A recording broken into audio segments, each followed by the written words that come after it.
To close us out, it is my pleasure to turn it over to Jacob Fraire, the President and CEO of the Texas Association of Community Colleges and the Chairperson of the IHEP Board of Directors. So Jacob. Thank you, Kelly. Good afternoon, colleagues. On behalf of IHEP, with our co-host TICAS and Results for America, and with the support of Third Way and Unidos US, thank you for being a part of today's conversation on college completion. In my role at the Texas Association of Community Colleges, I know that community colleges disproportionately serve students of color and students from low-income families.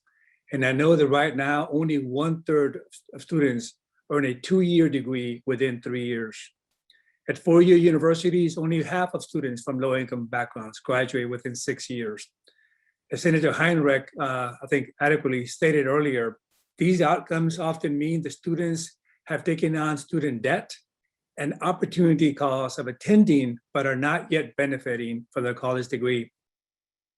We thank Senator Heinrich, Representatives Castro and Cheryl, our moderator, Kelly, and each of our distinguished panelists, Amanda, Chandra, Lilani, Tanya, and yes, Terrence, for recognizing the importance of supporting today's students over the finish line, that focus that Representative Castro talked about, and into a better living that higher education promises.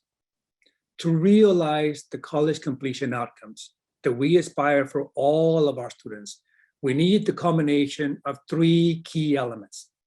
Intentionality, and we heard that today so eloquently from all of our panelists.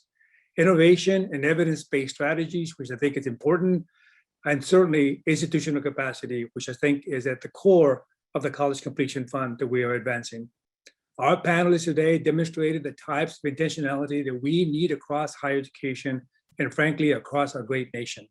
To solve for college completion, we need to be intentional about who we serve and which strategies best work for these students. We need to further innovation and engage new and proven strategies like those that we heard today. In Texas, for example, all 50 community colleges are implemented guided pathways at scale.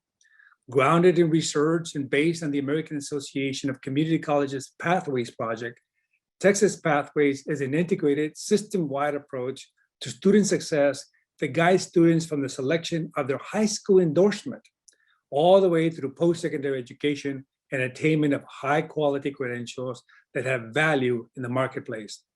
Guided pathways and all the strategies that we heard today are examples of meeting today's students where they are, as Amanda articulated earlier, centering equity, policies and practices, and putting data and evidence to smart use. To be clear, the work ahead is a tall order. It will require greater capacity in human capacity, as was eloquently said earlier, in financial capacity, and yes, in today's world, in technological capacity. Colleagues, I invite you to embrace the urgency of now. Now is the time to make major investments in college completion. Now is the time to invest and scale promising practices and evidence-based programs. Now is the time to fundamentally change how we think about completion and invest in sustainable supports to get today's students over the finish line. And now is the time to invest in closing equity gaps and building that shared future that we want to see for all of our students, alongside the investments of college affordability and MSIs. Now is the time to make this once-in-a-generation investments in college completion. Thank you. Thank you for joining us.